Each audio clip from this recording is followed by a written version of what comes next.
오늘 함께 묵상할 말씀은 열왕기하 7장 3절에서 20절입니다. 구약 572면에 있습니다. 열왕기하 7장 3절에서 20절 말씀입니다. 성문 어귀에 나병 환자 네 사람이 있더니 그 친구에게 서로 말하되 우리가 어찌하여 여기서 앉아서 죽기를 기다리랴. 만일 우리가 성읍으로 가고자 말한다면 성읍에는 굶주림이 있으니 우리가 거기서 죽을 것이요 만일 우리가 여기서 머무르면 역시 우리가 죽을 것이라. 그런즉 우리가 가서 아람 군대에게 항복하자.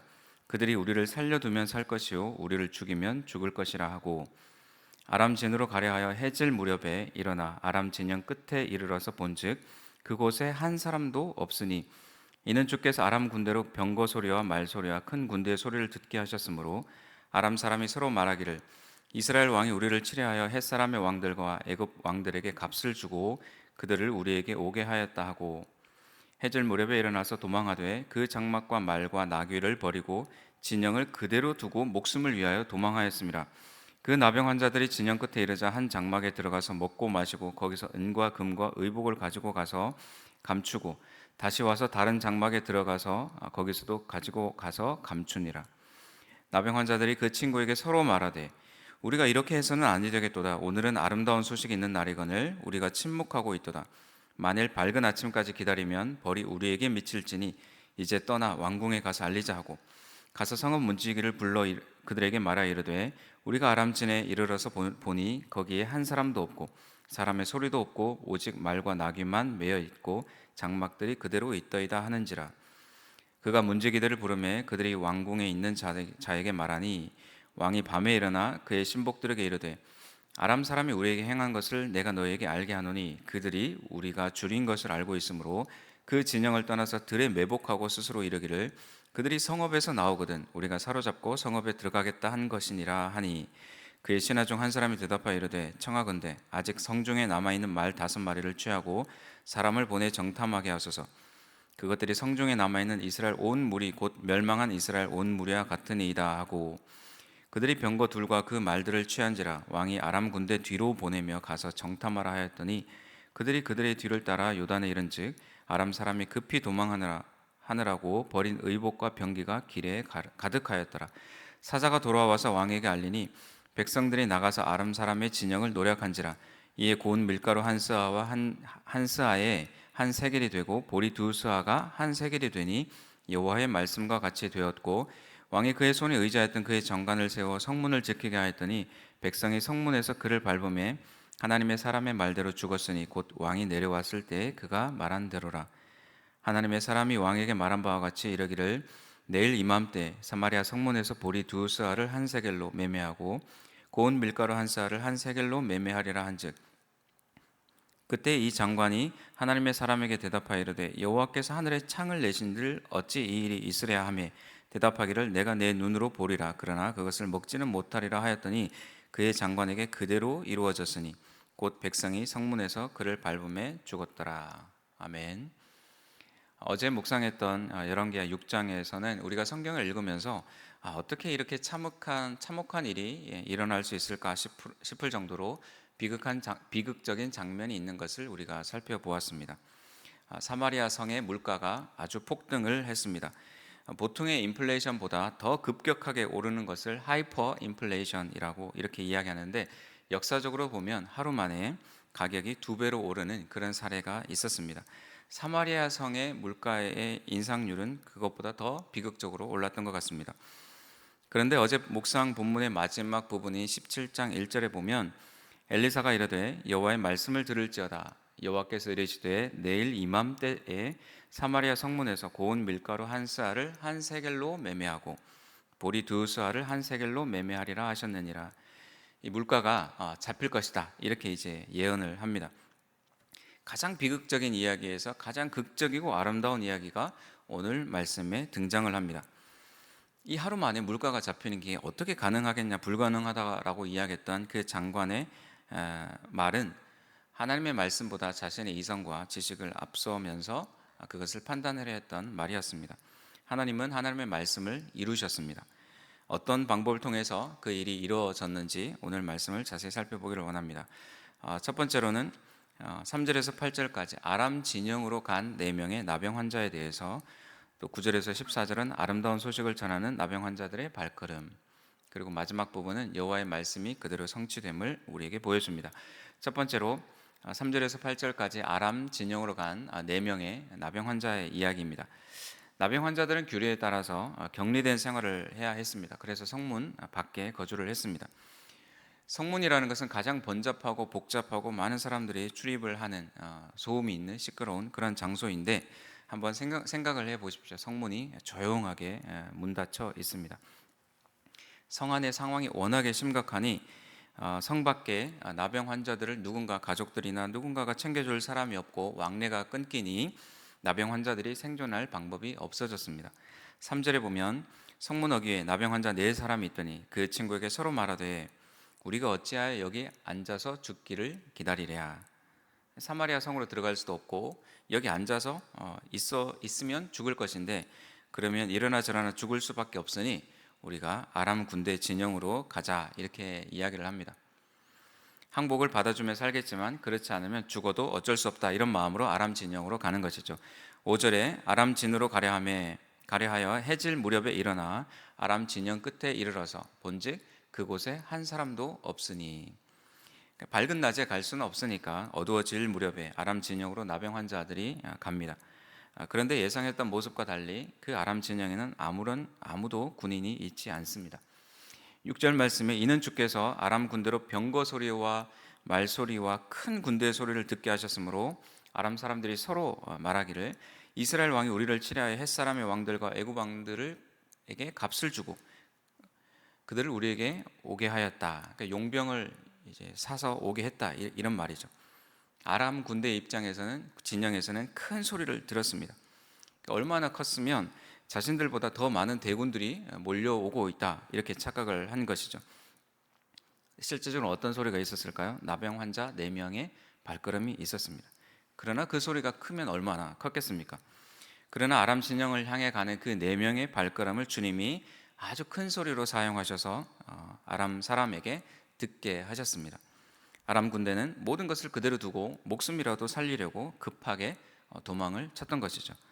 나병 환자들은 버려진 은, 금, 의복, 또 먹고 마시고 이런 이제 시간을 보냅니다. 하나님의 역사를 먼저 경험했던 것은 영웅적인 어떤 왕도 아니고 또는 장군도 아니고 선지자도 아니었습니다. 가장 소외되고 격리되었던 나병 환자들에게 기쁨의 소식이 먼저 전해지고 경험되어집니다. 우리가 복음을 듣고 예수님을 영접했던 그 시간, 그 기쁨을 우리가 한번 돌아본다면 우리 역시도 나병 환자처럼 무슨 자격이 있어서 스스로 드러낼 의의가 있어서 복음을 들었던 것이 아니라 자격이 없었지만 기쁨을 누리게 하신 하나님의 전적인 은혜였음을 우리가 생각할 수 있습니다. 이 기쁨을 누리는 나병 환자들이 이제 어떻게 해야 할까요? 9절에서 14절은 아름다운 소식을 전하는 나병 환자들의 발걸음에 대한 이야기입니다. 남겨두고 간 전리품들을 챙기고 굶주렸던 배를 채우고 나니 서로 이런 생각이 들었습니다. 9절에 나병 환자들이 그 친구에게 서로 말하되 우리가 이렇게 해서는 아니 되겠도다.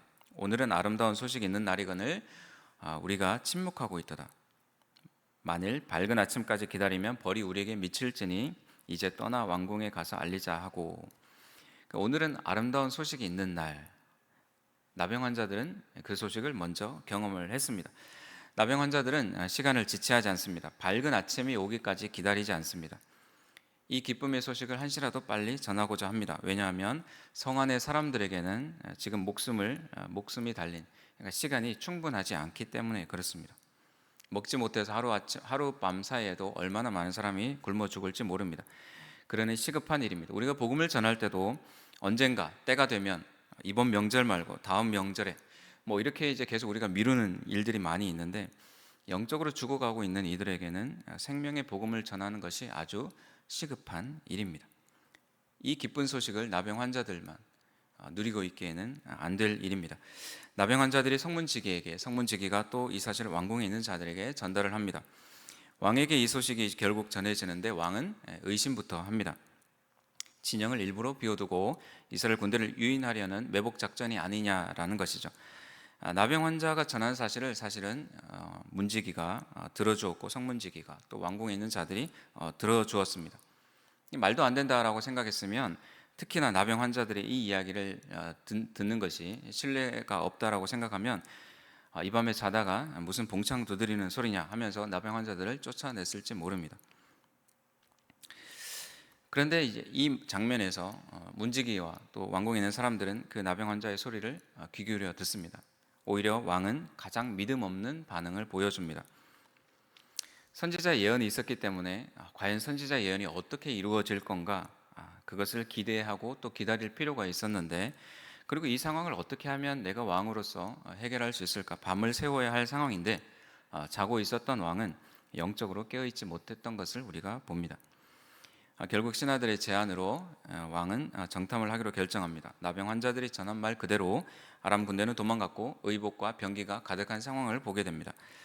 나병 환자들은 적군에 사실은 항복하면서 자신의 목숨을 구하려고 항복을 하면서까지 나아갔던 사람이기에 사실은 은혜를 받을 자격이 더 없는 자들입니다. 그러나 하나님은 이들이 먼저 은혜를 누리게 하셨고 수많은 생명을 살리는 소식을 전하게 하셨습니다. 그 나병 환자들의 발걸음을 사용하셨습니다. 자격 없었던 우리에게 부어주신 은혜를 우리가 생각해 보면서 하나님의 뜻을 묵상해 보면서 우리 역시도 성도님들도 우리의 발걸음이 기쁜 소식을 전하는 발걸음이 되기를 그렇게 사용해 주시기를 우리가 기도해야 되겠습니다. 마지막 15절에서 20절은 여호와의 말씀이 그대로 성취되는 부분입니다. 하루 만에 물가가 잡혀있는 일은 결코 없을 거라 장담했던 장관은 성문에서 백성들에게 발표 죽게 됩니다. 굶주렸던 사마리아 사람들이 아람 진영을 향하여서 얼마나 시급하게 달려갔겠습니까? 20절에 그의 장관에게 그대로 이루어졌으니 곧 백성이 성문에서 그를 밟음에 죽었더라. 장관은 보리 2수알을 한 세겔로 고운 밀가루 한 사알을 한 세겔로 매매하는 것을 보게는 되었지만 그것을 먹지는 못하고 죽게 됩니다. 우리가 구원을 받은 것은 전적으로 하나님의 놀라운 은혜입니다. 우리의 어떤 행위 때문에가 아닙니다. 사마리아 성에 물가가 잡힌 것은 어떤 왕의 정책이나 장관의 정책이 아니라 하나님의 전적인 은혜였습니다. 그것은 그 소식을 전한 나병 환자들의 발걸음 때문이었기도 합니다. 연약하고 보잘것없다 여겨지는 사람들을 통해서 복음이 전해지는 것은 우리를 더 겸손하게 하고 하나님의 은혜가 더 놀라움을 묵상할 수 있는 부분입니다. 물가가 오른다는 것은 수요는 많은데 공급이 적을 때 일어나는 자연스러운 현상입니다. 이제 아람 군대가 두고 간 많은 것으로 인해서 공급량이 넘쳐나고 풍족하게 되니까 필요한 수요를 다 감당하고도 남게 됩니다. 그러니까 자연스럽게 물가는 하락하게 되는 것이죠. 경제적인 부분에서 경제 파트에서 가장 해결하기 어려운 것이 수요와 공급의 문제를 해결하는 것인데 하나님은 하루 만에도 이 일들을 해결하시는 것을 우리가 볼 수 있습니다. 말씀을 정리합니다.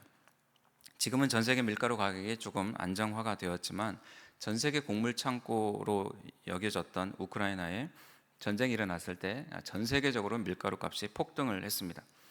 우리는 빵값이 오르고 물가가 좀 올라서 불평하고 어려워했지만 아프리카에 있는 저소득 국가에서는 생존에 필요한 먹고 살아야 되는 그 밀가루 값이 폭등함으로 인해서 생존의 어려움을 겪었었습니다. 먹고 살기 힘들어서 기도하는 우리의 기도가 그들에게는 배부른 기도일 수 있습니다. 말씀을 묵상하면서 하나님에게는 불가능한 일이 없으시니 우리가 기도하면서 어떻게 기도해야 될지 무엇을 기도해야 될지 더 깨닫게 되어집니다. 더 많은 사람들의 아픔을 우리가 헤아리면서 또 그들의 심정을 헤아리면서 기도해야 될 필요가 느껴집니다. 전쟁의 끝을 우리가 알 수 없으나 하나님은 하루 만에도 종전을 하실 수 있으신 분입니다. 또한 우리는 육신의 배고픔을 해결하는 것뿐만 아니라 영혼을 살리는 일 또한 중요한 일입니다. 사마리아 성의 사람들이 육적으로는 다시 굶주림에서 살아나게 되는데 우리 성도님들의 발걸음을 통해서 기도를 통해서 수많은 영혼들이 살아나는 나병 환자처럼 놀랍고 아름다운 그 발걸음의 소리를 만들어내는 우리 사랑하는 성도님들 되시기를 주님의 이름으로 축복합니다. 기도하겠습니다. 하나님 아버지 감사합니다. 자격 없는 우리들에게 복음의 소식을 먼저 경험하게 하시고 기쁨을 누리게 하시니 감사합니다. 우리만 이 기쁨을 누릴 것이 아니라 우리를 사용하셔서 이 기쁜 소식을 날마다 전하게 하옵소서. 세상에 일어나는 많은 어려움들이 여러 정책과 토론과 협의를 통해서도 해결해 되어질 수 있지만 그 방법은 또 다른 문제와 논쟁을 만들어냄을 우리가 봅니다. 인간이 살아가면서 궁극적으로 모든 문제를 해결하시는 분은 하나님이심을 깨닫고 그 하나님의 능력을 우리가 더 의지하고 나아가게 도와주시고 또 우리가 하나님께 더욱더 기도하게 하여 주옵소서. 예수님의 이름으로 기도합니다. 아멘.